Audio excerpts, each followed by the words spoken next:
So good morning, class 6 children. So already we had started chapter number 14, water. Now we'll continue with chapter number 14. Yesterday we discussed the concept of water cycle and how the process of water cycle takes place, and even you had drawn the diagram of water cycle. Now let's continue with activity number 2, that how if we take two similar plates and one of the plate we have just put a water in both the plates, and if we keep one plate in the sunlight and other plate in the shade, so the question is, in which plate the water will evaporate first? So from which plate does the water disappear first? Either it is that the plate which is kept in the sunlight or the plate which is kept in the shade.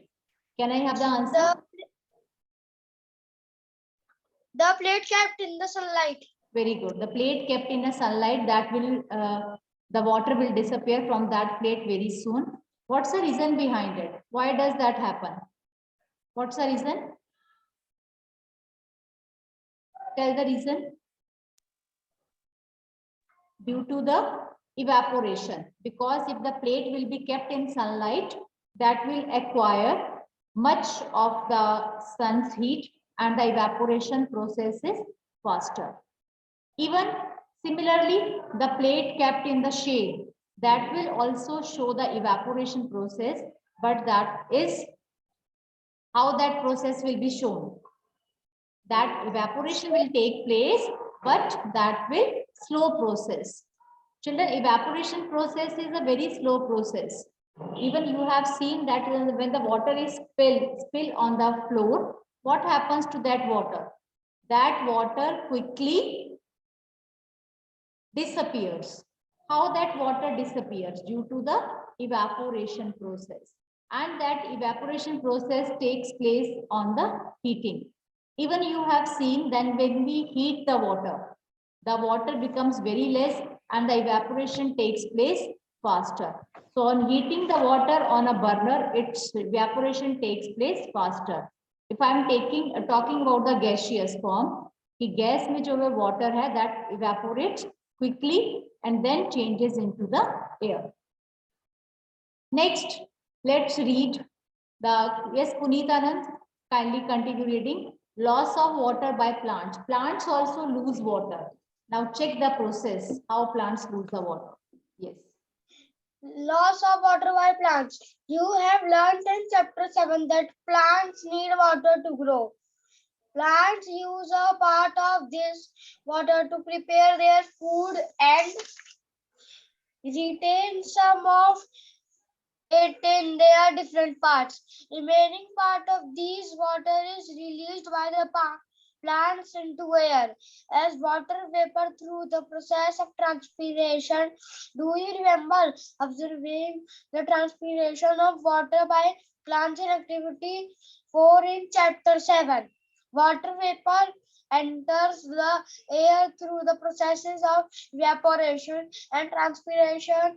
Is it lost forever? Okay. No. So children, underline, water vapor enters the air through the process of evaporation and transpiration. Okay. How water vapor enters the air? So you may underline that by the process of evaporation or by the process of transpiration. Kindly underline. And you know the process of evaporation and transpiration both are responsible for the water vapors.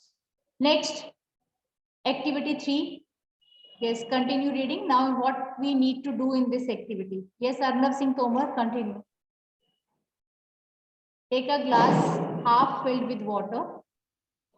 A glass half filled with water. Wipe the glass from the out with a clean piece of cloth. Add some ice into the water. Wait for 1 or 2 minutes. Observe the change that takes place on the outer surface of the glass. From where do water drops appear on the outer side of the glass? The cold surface of the glass containing ice water cool around it, and the water vapor of the air condense on the surface of the glass. We notice this process of condensation in exercise 7 in chapter 5. Okay, children, already we have discussed the concept of condensation in chapter number 5. So kindly underline what I highlighted on the screen. Kindly see. So this is the reason for the question. If you put ice into the water or a cold water into the glass, we can see the water droplets outside the glass. Okay, so from where these water droplets has come, that droplets come out of the glass and the cold surface of the glass containing the iced water. Because of the air gets condenses on the surface of the glass, because air get condensed on the surface of the water. Underline this, the highlighted part. Kindly underline. So this is by the process of condensation, and I hope you each one know the process of condensation. That is the change of water vapors into water. Change of water vapor into water on cooling. Condensation always takes place on cooling. Is it clear? Next is how are clouds formed. So we have to go for that. So children, underline the process of condensation takes place an important role in bringing water back to the surface of the earth. Now, how does that happen? This question may be there. Yes, Arush, continue. Continue from this paragraph. The process of condensation plays an important role.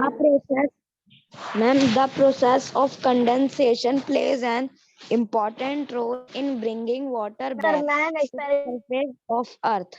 How does it happen?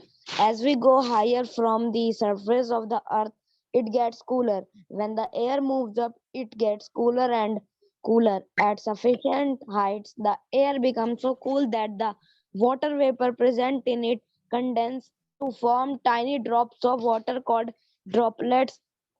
It is these tiny droplets that remain floating in air and appear to us as cloud figure 14.7. Okay. It so happens that many droplets of water come together to form Children, this is the larger. answer. This is the answer. You may get that how the clouds are formed. So kindly underline this whole paragraph. How clouds are formed when these tiny droplets move to the atmosphere, they get together, and then the drops of water become so heavy, they begin to fall. These falling droplets are what we call rain. In special conditions, it may also fall as a hail or a snow.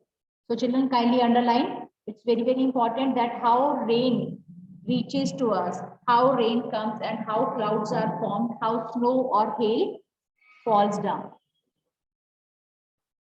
Thus, water in the form of water vapor goes into the air by evaporation and transpiration and then forms the clouds and then comes back to the as rain, hail or snow. So in this way, the water vapors gets converted into the clouds. I hope children here till here this process is clear. I will show you the video also. Thus how these clouds are formed. We have discussed that the rain is there. Now what happens to the rain? How rain comes back to the ocean. वो water दोबारा से ocean में कैसे आता है? That we need to read from this part. Yes, anybody else can continue. Children, switch on your cameras. Why you switch off the cameras again and again? And only those children will be reading whose cameras are on. Zunair, continue reading. Back to the oceans. Yes, sir. What happens to the water that ran and the snow bring to different regions of Earth? Almost all land surfaces are above the level of oceans. Most of the water that falls on the land as a rain and snow sooner or later Get back to the ocean. Sooner or later go back to the ocean. This happens in ways. Though in the mountains melt into water, this water flows down the mountain in the form of stream and rivers. Figure Some of the water that falls on land as rain also flows in the form of river and streams. Most of the rivers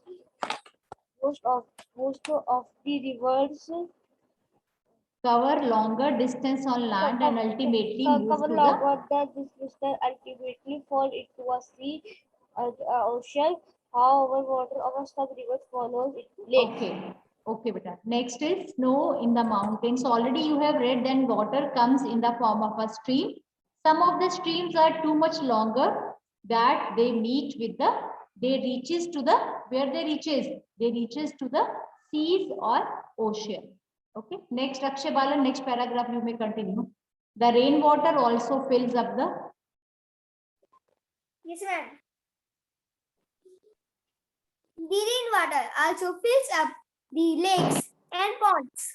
A part of the rainwater gets absorbed by the ground and seems to disappear in the soil. Some of this water is brought back to the air by the process of evaporation and transpiration. The rest seeps into the ground. Most of this water becomes available to us as groundwater. Open wells are fed by groundwater. Groundwater is the okay, source children, of underline this also. Open wells are fed by the groundwater. You have underlined that from where the water comes in the well. The water comes in the well by the ground. During the rainwater, the water which seep into the ground, that comes into the wells.